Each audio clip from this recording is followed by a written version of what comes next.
Hello everyone, સ્વાગત છે તમારું મારા કિચનમાં।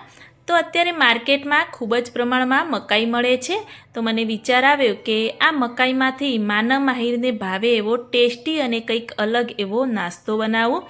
તો આજે હું અહીંયા મકાઈમાંથી ક્રિસ્પી ક્રન્ચી એવી મકાઈ સ્ટીક બનાવીશ અને આ મકાઈ સ્ટીક ખૂબ જ એવી ટેસ્ટી બને છે। તો તમે પણ તમારા બાળકો માટે એકવાર ચોક્કસથી ટ્રાય કરજો।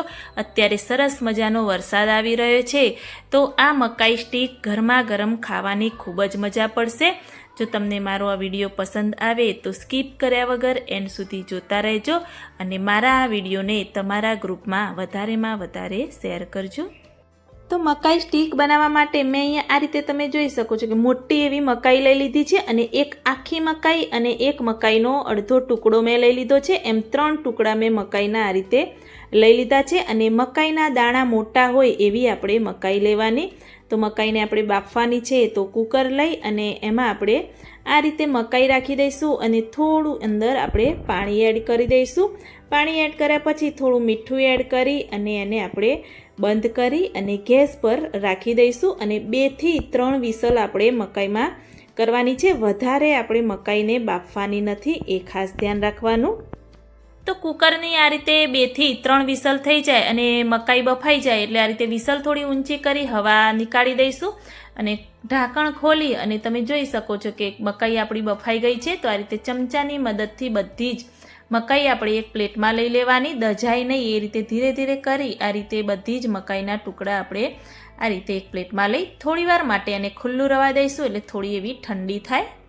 પ્રોપર આપણે ઠંડી નથી થવા દેવાની, થોડી એવી આ રીતે પકડાય એવી ઠંડી થાય એટલે આ રીતે આપણે હાથ વડે થોડા હું તમને દાણા નીકાળીશ એ રીતે બતાવીશ। તમે આ રીતે પણ દાણા નીકાળી શકો છો અને આ રીતે ચાકુની મદદથી પણ તમે દાણા બધા જ આ રીતે નીકાળી શકો છો।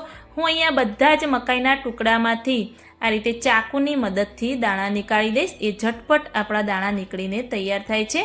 તો આ રીતેના આખા દાણા હોય એ રીતે નીકળે એ રીતે તમારે મકાઈને આ રીતે ચાકુથી કટ કરવાની। જો તમારે હાથ વડે દાણા નીકાળવા હોય તો પણ નીકાળી શકો છો, પરંતુ બધા જ દાણા આખા નીકળે એ રીતે કરવાનું। મેં અહીંયા ચાકુ વડે બધા દાણા નીકાળ્યા છે એટલે થોડા એવા ઝીણા કટ થઈ ગયા છે, એ દાણાનો આપણે ઉપયોગ નથી કરવાનો, જે મોટા અને આખા દાણા નીકળ્યા છે એનો આપણે ઉપયોગ કરીશું।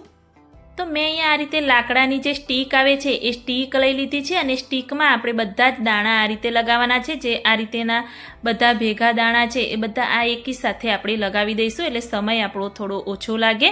તો હું અહીંયા ધીરે ધીરે કરી બધી જ સ્ટીકો જે મેં લીધી છે એ બધામાં આ રીતે હું દાણા લગાવી અને રેડી કરી દઈશ। તો આ રીતે તમે સ્ટીકમાં મકાઈ લગાવી અને મકાઈ સ્ટીક બનાવીને જો બાળકોને આપશો તો એમને જોઈને ખાવાનું મન થાય એવી આપણી આ સ્ટીક બને છે। જો મકાઈ નહીં ભાવતી હોય તો પણ એ એમને ભાવશે। તો આ રીતે આપણે ધીરે ધીરે કરી બધા જ દાણા આ રીતે એક એક સ્ટીકમાં લગાવી રેડી કરીશું। આમાં થોડો સમય વધારે લાગશે પણ સ્ટીક આપણી સરસ એવી ક્રિસ્પી અને ક્રન્ચી એવી બનીને તૈયાર થાય છે। તો આ રીતે તમે જોઈ શકો છો કે બધી સ્ટીક મેં, મમ્મી અને માનવ માહિર બધાએ સાથે મળીને બધી જ સ્ટીક મકાઈની લગાવી અને મેં અહીંયા રેડી કરી દીધી છે। તો આ રીતે બધી સ્ટીક લગાવી રેડી કરી અને આપણે એક બાઉલ લઈ લેવાનું અને બધી સ્ટીક આપણે એક બાઉલમાં લઈ લઈશું। તો બાઉલમાં બધી સ્ટીક લઈ અને મેં અહીંયા એક બાઉલમાં 4 થી 5 ટેબલ સ્પૂન જેવો કોર્નફ્લોર લઈ લીધો છે। એમાંથી 2 થી 3 ટેબલ સ્પૂન જેવું પહેલાં આપણે સ્ટીકમાં કોર્નફ્લોર એડ કરી દઈશું। કોર્નફ્લોર એડ કરવાથી જે મકાઈ સ્ટીક છે એનું ઉપરનું લેયર કે દાણા ઉપરનું લેયર છે એકદમ ક્રન્ચી ક્રિસ્પી બનીને તૈયાર થાય છે અને ખાવાની ખૂબ જ મજા પડે છે। આ રીતે બધું મિક્સ કરતા રહીશું અને હજી 1 ટેબલ સ્પૂન જેવી જરૂર પડશે તો કોર્નફ્લોર અંદર એડ કરી ચમચાની મદદથી બધી સ્ટીક ઉપર બધો જ કોર્નફ્લોર સરસ એવો કોટ થાય, મિક્સ થાય એ રીતે આપણે આ રીતે મિક્સ કરી દઈશું।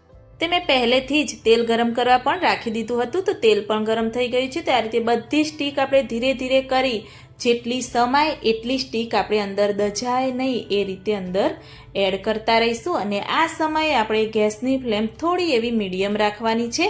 તો અને આ રીતે હલાવતા રહીશું એટલે બધી જ બાજુથી આપણી મકાઈ સરસ એવી ક્રિસ્પી તળાઈને રેડી થાય।